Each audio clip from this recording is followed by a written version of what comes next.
Hey.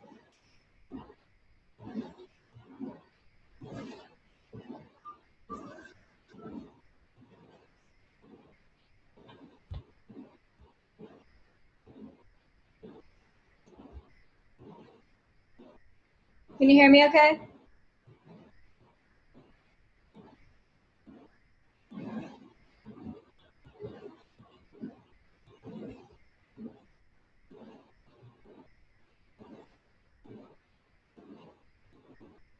Hello. Hey, can you hear me okay? Yeah, I can. I just set up my headphones, so now I can hear. Well, I have my dishwasher running in the back, so hopefully it's not too loud. Oh, I can't hear it. Cool.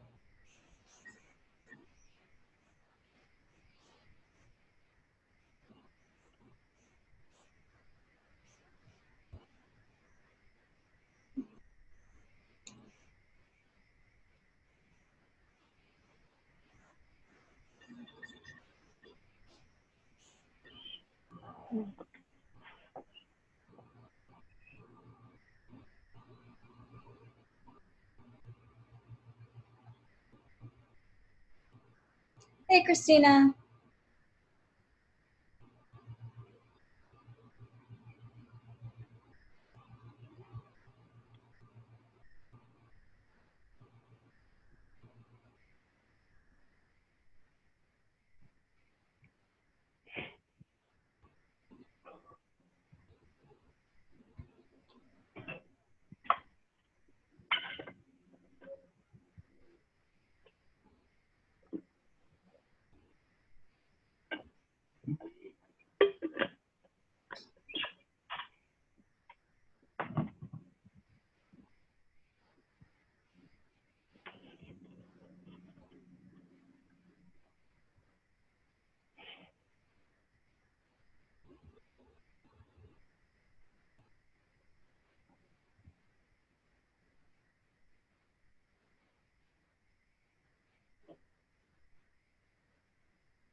Okay, I think we're just waiting on Cameron. Anthony told me to tell you guys. I don't know why he didn't put it in the group message, but he actually had to drop the class. He missed some assignments and said that he wasn't going to be able to get the grade that he wanted, so okay. He dropped it. Shoot, I think the deadline for dropping the class with the no penalty was like the second day of class. Yeah. I don't think he's graduating in December though, so hopefully it's all right for him. Oh, damn. Sucks. Yeah. So we'll miss him. But all right. Everybody okay with getting started? Yeah. Sick. So this week's isn't based on a case study. I don't know if you guys read through the prompt at all. But I just sent in the chat kind of what we're talking about. So I'll just read it real quick.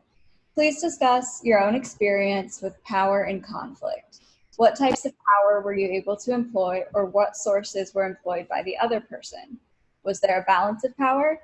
How did the imbalance impact the situation?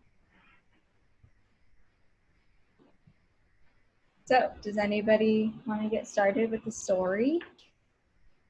I thought about it for a little bit, but I can't think of really a specific scenario. Oh, no, I was trying to think.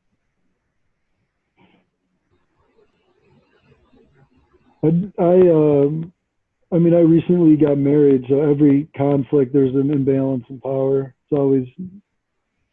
She's always got the upper hand.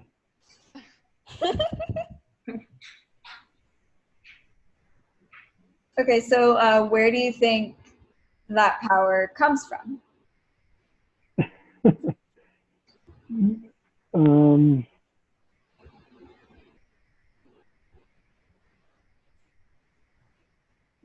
she just, I guess, would hold the.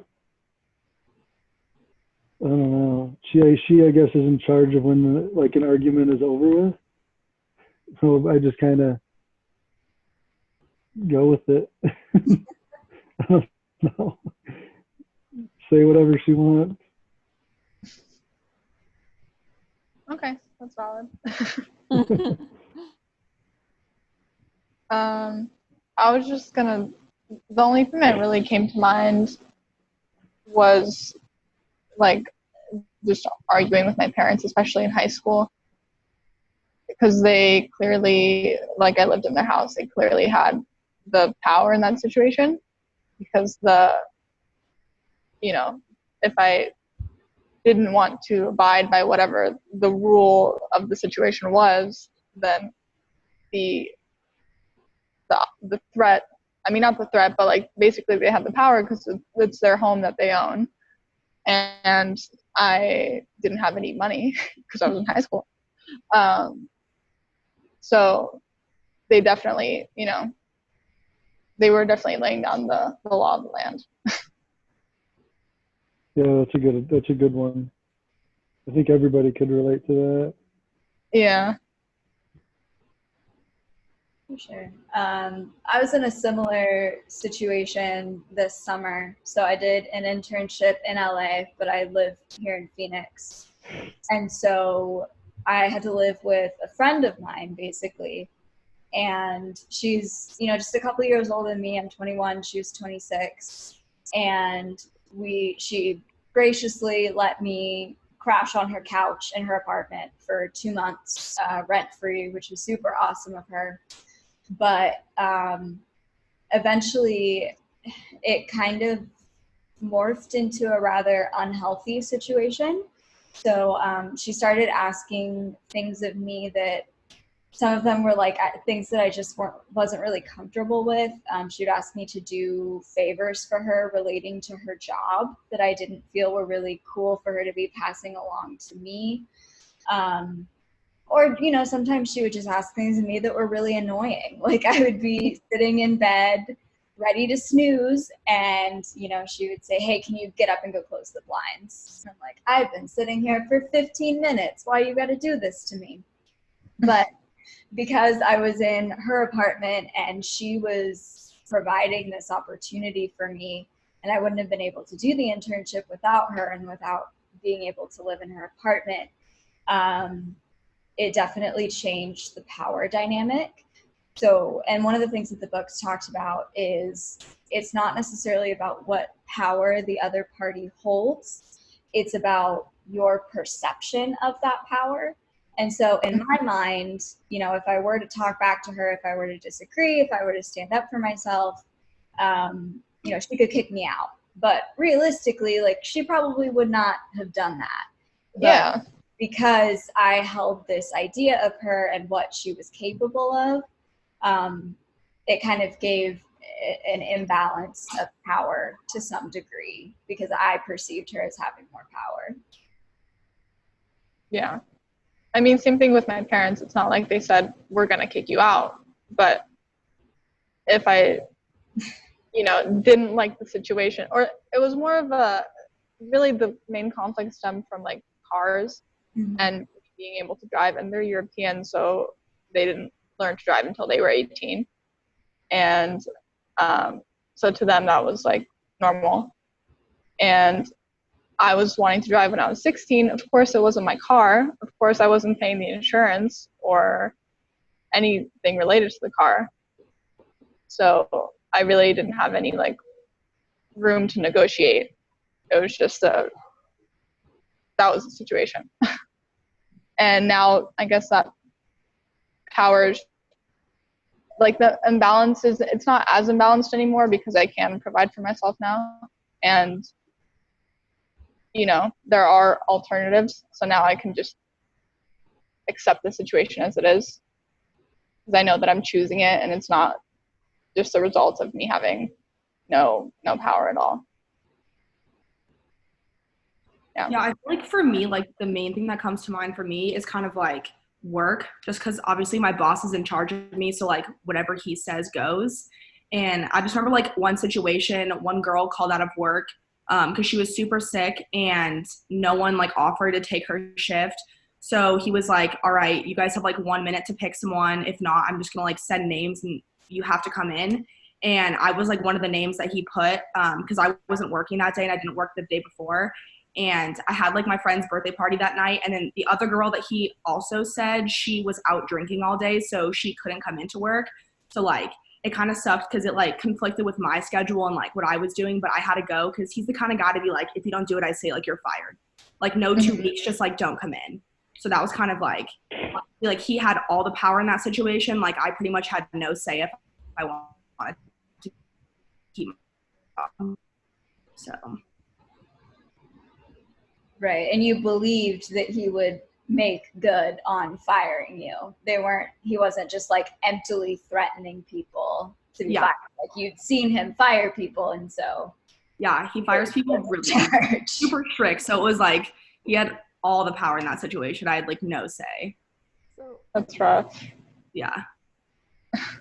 I had a friend in like high school, and she had like a boyfriend, and I was like, okay, cool, yeah, you have a boyfriend, but this boyfriend of hers is like a druggie, and she was okay with the fact that he did certain bad things. And I would tell her like, you know, these stuffs are bad, like why are you with him? And because he's a year under us, so we were like seniors at that time, or no, junior, I can't remember, but she had all the power to herself to like, you know, you can break up with him, but I can't control that. I can't tell you like you need to break up with him because he's making bad choices. So that whole imbalance of like, I'm telling you, hey, this person's not that great for you. I think you need to move on, but it's like she won't listen to me. So it's like I can't do anything about it. So I had to leave. I had to like not be her friend anymore. And it was so bad. I was like, bye. So between the two of you, like neither of you had any more power. Yeah, and like, it was like, okay, you have your own control. I have my own say, but like you won't listen to me. So that's all your power, but I can't say much because it's her choice.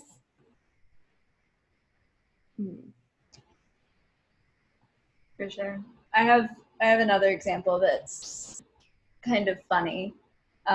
So in high school, I was the editor of my high school's yearbook, and no one ever told me that I was allowed to do this, but one day I just started writing passes for my staff if they were late to class or they needed to leave a class to work on something. I tried not to abuse it and just like get them out of stuff that they didn't want to do, but like if they were genuinely working, I would write them a pass. But no one actually gave me the authority to do that. So, you know, at one point, you know, one of the staff handed a pass to a teacher, and they said something to the effect of like, is this signed by a student, Kelly Fox? And they were like, yeah. And they were like, does she have the power to do that? And they were like, yeah. Like they just told them that I was authorized to do that, and they just didn't question it, so they let them go. And for the rest of the semester, I just took that power to write passes, even though no one told me I could. I just gave myself the ability, and nobody really questioned it. That's cool. I've definitely like volunteered at music festivals before, just like doing miscellaneous things around the festival, like helping people out. And I remember there was one where there was like a VIP section, and I don't know like if we explicitly weren't allowed to be in there, but we went in there because we had like volunteering t-shirts and nobody was questioning. Yeah. So, you know, we got to eat the food and use the nice bathrooms. So So I think the takeaway is always assume, or just assume that other people will accept the power that you have, I guess, if there's something saying otherwise. Well, the book does talk about like the mystique of power and kind Yeah. of like someone can just have like an air of power. And I have ended up in a lot of situations that I probably should not have been allowed to be in just because I like looked like I was walking with a purpose and I looked like I should have been there and people didn't really question it. Yeah, life hack. Walk with purpose. Yeah. All right. Well, anybody have anything to add? I think we need like one more good story. I just keep trying to think of where my wife's power come from. I'm glad I planted that seed in your brain. She just has it. Well, if you listen to the book, it's because you give it to her, Yeah. which isn't a bad thing. Yeah. I don't know. I thought that whole section was really interesting about how like no one actually possesses power. We just decide to give Yeah. it to them. Yeah. I mean, obviously, in some situations, if it's like life or death, then that seems like pretty clear. And with jobs, because in a way, it's like if you're not working, you can't pay the bills. Right. Then. But outside of that, it like made me think about like just friendships and like relationships, just like on a daily basis. That's like we're really like on the same page here. Like really, neither of us holds anything over the other, and it's kind of in my mind. So I kind of reevaluated some things there. I guess I might have a story that goes along with this. When I was in high school, my dad was a police officer, and I got in trouble for something, and they ended up calling my dad, and I guess he had the power to just take me home rather than like get in trouble. You know, it's kind of like a privileged power, I guess. Yeah. I mean, he wasn't any you- higher up than the other guy. They're just kind of, he didn't have power over the other guy. I think it was just the power in general to like use his friend to help his son out, you know, sort of thing. Yeah, it might be that the like whatever officer you were interacting with at first, like he assumed that your dad would have more power over you than he did over you. Yeah. It's a good point. And it only happened one time. Yeah, your dad's friend probably assumed that your dad would give you a way worse time than anything you could do. And it happened. Confirmed. All right. Kelly, I don't know if you saw, but the instructor I forgot her name for a second. Can't remember her name, but she Dr. Michaels. said Dr. Michaels. Yes, okay. It's been like a long day. I've been at school. We want to make sure we get our names, like who all was in attendance at the meeting. Okay. Yep. Just remind you on that. Thank you. Yeah. Awesome. Well, I'll see you guys next week. Yeah. Good. Are you guys free next week for like 6 o'clock? Like, is that too early? Yeah, Or do you want to leave it 6:15? No, I'm good. Fine. Either works for me. Yeah, I can do 6. Okay, cool. 'Cause I've been getting out of class I have more time than I thought I would, and after this I get to go home. So I feel like we might as well just do 6. Yeah, So sure. For sure. Yeah, don't forget about that paper on Thursday too. Yeah. Oh, the midterm write-up or whatever. Mm-hmm. Yeah. I Yeah. started working on that sooner than I did, but you're here now. All right. Well, have a good week, everybody. All right. Yeah. Thanks. See you at 6 o'clock on Monday. 6. Bye. Bye.